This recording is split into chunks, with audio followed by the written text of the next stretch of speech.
Hey, Aaron, good to see you again. How are things going?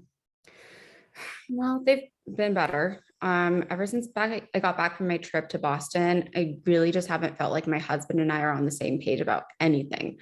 Like literally nothing. It's really frustrating. Sorry to hear that. It doesn't sound like you two are communicating well at all. Would you say that's a fair statement? Definitely. We hardly talk, and when we do, it's almost always a fight or just me trying to get him to talk and him resisting. Hmm. I can hear the stress in your voice. It sounds like this dynamic in your marriage is taking a lot out of you. I can imagine how stressful that must be. We've been using some DBT skills in our sessions, and from what you've told me, you found them helpful. So, would you like to focus on some interpersonal effectiveness skills that you might find useful in your relationship with your husband? Yeah, I mean, I'll try anything. If it'll make me feel more comfortable, like articulating my thoughts to him, I'll give it a shot. Okay, well, just like any other DBT skill, this requires practice in order to be most effective. So we can learn about it here in session, then practice it together to make sure you're most comfortable recognizing when to use it and actually putting the process into practice before you actually put it to use. Yeah, that sounds great. I'd feel more comfortable practicing anyway, because I really do get flustered when I get emotional, and then I really have trouble focusing my thoughts. That's just another skill that takes practice. Remember the three minds? Um, well, there's wise, and then there's emotional. Um, Do you remember the last one? I'll give you a hint. It's the logical part of your mind. is it logical mind? Close, reasonable mind. Do the three minds make sense to you? Do you recognize when you're in different minds? Yeah, I mean, it definitely makes sense. I don't really think that I recognize myself shifting from one kind of mind to another yet, but I understand it like in an abstract way. Well, I'm glad that it makes sense to you. The more we use DBT in session and talk about the skills and concepts, the easier it will become to apply it to the work that you do on your own. Now, I think that Dear Man would be a good skill for us to go over so you can eventually use it yourself with your husband. This skill is meant to help you effectively ask another person something while also affecting change in your relationship while retaining or even improving your self-respect and your relationship. what you what you say your what would you say your most pressing goal is as far as your marriage is concerned currently? Well, I mean, that's a hard question, but I mean, I guess I would just have to say that getting my husband to have those difficult conversations that we need to have in order to save our marriage. That's probably my most pressing concern because he just refuses and either leaves or picks a fight. And I just can't have a real discussion with him about us. That sounds like it really hurts you. So from what I'm hearing, that would fall within the relationship effectiveness category as far as the interpersonal effectiveness goals are concerned. Would you agree that your goal is based in a desire to improve your marriage, but at the same time also achieve your goal in the conversation with your husband? Yeah, I mean, that's a fair statement. I just want him to hear and understand me, but I also want him to respond and engage with me honestly. So, yeah, definitely. Good. I'm glad we're on the same page. Do you have your workbook handy? Yep, I do actually. Perfect. Go ahead and turn to page 149 in your DBT training handouts and worksheets book. There you'll see the worksheet for Dear Man, which, as I said, is an interpersonal effectiveness skill that helps us with getting what we want. Dear Man stands for describe, express, assert, reinforce, stay mindful, appear confident, and negotiate. Dear Man.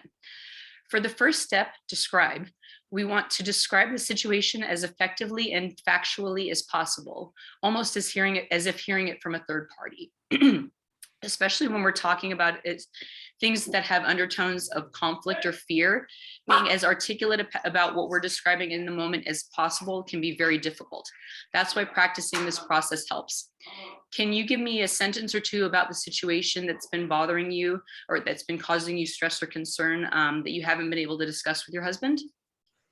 Yeah, let me think. Okay, so he told me he would be around like just recently for our anniversary. But then not only was he not around, he didn't mention it to me until a few days later. Hmm. That sounds like it really upset you, but good job trying to be objective and only including the facts.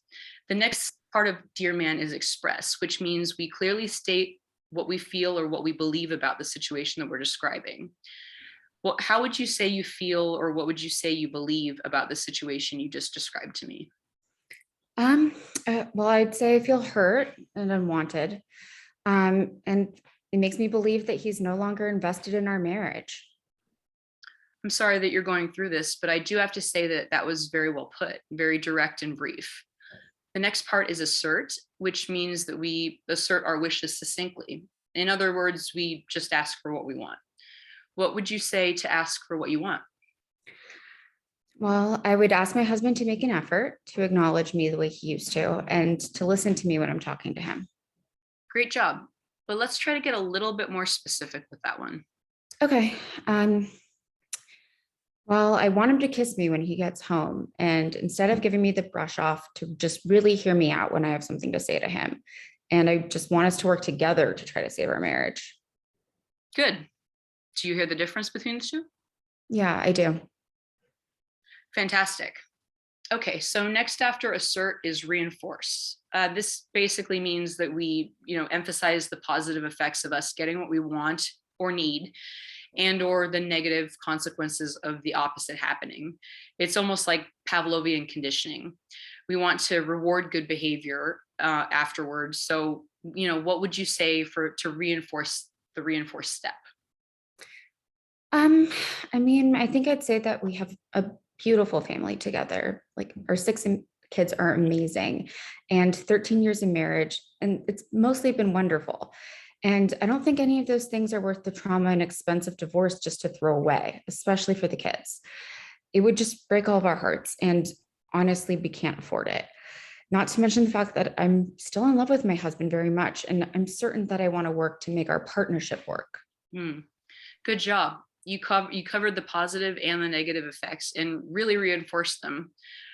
And so after that, the next step would be the stay mindful step. This means that we need to stay present and focused and remember our goals and also stay on topic, much like, a broken record would. This means that we can repeat ourselves if necessary. And if the other person tries to bait you or pick a fight, ignore any threats or inflammatory comments that might be made. Just focus on making your point, staying on topic, and repeat yourself if necessary. So, what would you say if your husband turned away from you in the middle of what you were trying to tell him? I could tell him that it hurts my feelings when he walks away from me while I'm talking to him, and to just please wait until I'm done talking before he decides whether or not he's going to leave. Great job. Direct, objective, and you also reiterated the underlying theme of your goal. So the next part of Dear Man stands for appear confident, which is pretty self-explanatory. But we also don't want to ever appear afraid or angry.